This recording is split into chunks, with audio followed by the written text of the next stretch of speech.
खरीदी जारी है और अब तक हम रिकॉर्ड 13,68,660 कुंटल से ज़्यादा सोयाबीन खरीद चुके हैं और ये खरीदी अभी जारी रहेगी। आज महाराष्ट्र की तरफ से, राज्य सरकार की तरफ से ये मांग आई थी कि सोयाबीन की खरीदी की समय सीमा बढ़ाई जाए। 31 मार्च तक महाराष्ट्र सोयाबीन खरीदना चाहता है, तो महाराष्ट्र के लिए भी सोयाबीन की खरीद की समय सीमा बढ़ाकर जो उन्होंने 31 जनवरी तक बढ़ाने की मांग की थी, 31 जनवरी तक हम बढ़ा रहे हैं। राजस्थान की सरकार ने भी 4 फरवरी तक सोयाबीन न्यूनतम समर्थन मूल्य पर खरीदा जाए, ये मांग की है। तो राजस्थान में 4 फरवरी तक सोयाबीन की खरीद जारी रहेगी।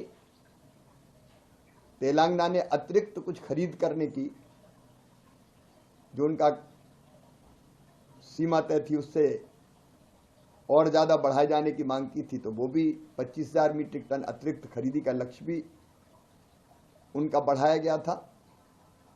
तो सोयाबीन की खरीद अभी लगातार जारी है। वैसे ही आज भूमि संसाधन विभाग की तरफ से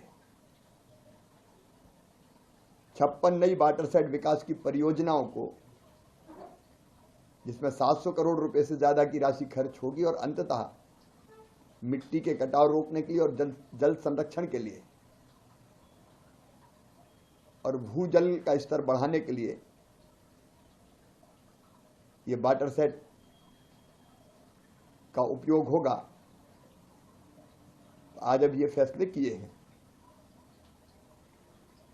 सर, आज आपने एक समीक्षा बैठक की थी किसानों को लेकर, क्या कहेंगे कृषि को लेकर? कृषि और किसान देश और देश की जनता के लिए बहुत महत्वपूर्ण है और हर सप्ताह कुछ ना कुछ स्थितियों में परिवर्तन होता है। इसलिए हमने फैसला किया है कि कृषि की स्थिति की साप्ताहिक समीक्षा हर सोमवार को करेंगे। अपवाद स्वरूप कभी कोई बहुत ऐसा कारण आ गया कि सोमवार को नहीं की जा सकी तो एक दिन आगे पीछे हो सकती है, लेकिन साप्ताहिक समीक्षा होगी और साप्ताहिक समीक्षा में फसलों की स्थिति, कई फसलों में कोई रोग तो नहीं लगा, अगर रोग लगा है तो उसकी रोकथाम के तत्काल उपाय राज्य सरकार को एडवाइजरी जारी करने के साथ साथ केवीके के माध्यम से किसानों को अवेयर करना, फिर संबंधित बीमारी के रोकथाम के लिए टीम भेजने की जरूरत पड़ेगी तो टीम भी भेजेंगे, फिर दवाइयां उपलब्ध है कि नहीं पेस्टिसाइड, और केवल पेस्टिसाइड नहीं उसकी कीमत। कई बार किसानों ने यह शिकायत की है कि एमआरपी लिखी नहीं रहती और मनमाने दाम वसूले जाते हैं, तो वैसी स्थिति ना बने, निर्धारित दामों पर किसान को कीटनाशक दवाइयां या बीमारी की रोकथाम की दवाइयां मिल जाए। और उसके लिए भी राज्यों को हम आग्रह करेंगे कि जो कानून उसके लिए बनाए गए हैं उनके माध्यम से पालन करवाए ताकि किसानों को प्रभावी दवाई मिले, घटिया कीटनाशक ना मिले, ठीक दाम पर मिले और कोई गड़बड़ करे तो उसके खिलाफ कार्रवाई हो। उसके साथ साथ मौसम की स्थिति, उसका पड़ने वाला प्रभाव, अगर फसल आ रही है तो फसल की स्थिति कैसी है, कितना उत्पादन होगा, उसकी जानकारी, बाजार में हमारे पास कितना संभावित उत्पादन आने वाला है, उसके ठीक दाम बाजार से किसान को मिल जाए, उसके लिए कोई उपाय करने जरूरी होंगे तो वो भी करेंगे, उसकी समीक्षा भी करेंगे। और इसके आधार पर अगर कहीं मौसम की प्रतिकूलता के कारण फसलें खराब हुई है तो क्षति का आकलन, फसल बीमा योजना का लाभ।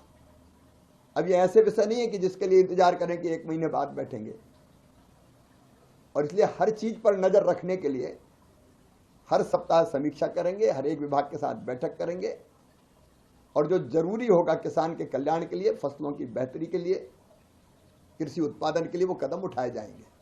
सर, इससे पहले ये जो दो स्टेट में ना जो डेडलाइन क्या करता, महाराष्ट्र और राजस्थान का पहले का डेडलाइन जो प्रोक्योरमेंट का, इनकी डेडलाइन अभी खत्म हो गई थी, इस महीने तक ही करनी थी, जनवरी लेकिन जनवरी 15 थी जहां तक मेरी जानकारी है, दोनों लेकिन तिथि खत्म समाप्त हो रही थी, तो उनने एक ने 31 जनवरी तक, एक ने 4 फरवरी। फरवरी तक मांग की है। सर, कुछ स्टेट्स में अभी भी प्रोक्योरमेंट जितना क्वांटिटी अपने टारगेट फिक्स है उससे बहुत कम हो रहा है, तो इसका क्या कारण है? क्या उनको अच्छा राज्य सरकारों से आग्रह है और जो खरीदने वाली एजेंसी से कि वो खरीद करें, और इसीलिए तो समय सीमा बढ़ाई कि और जरूरत पड़ सकती खरीदने की। अब तक 13,68,660 मीट्रिक टन खरीद चुके हैं, पूरा ऑल इंडिया का है? ऑल इंडिया का है, और अभी खरीदी जा रही है, जैसे महाराष्ट्र का 13 लाख का टारगेट था, अभी 2 लाख भी नहीं हुआ है। इसलिए तिथि बढ़ाई क्यों? कि सेंटर खरीद ना करें। होने की वजह से या राज्य सरकारों को खरीद की एजेंसी के माध्यम से व्यवस्था करनी है, तो वो व्यवस्था कर रहे हैं। धन्यवाद।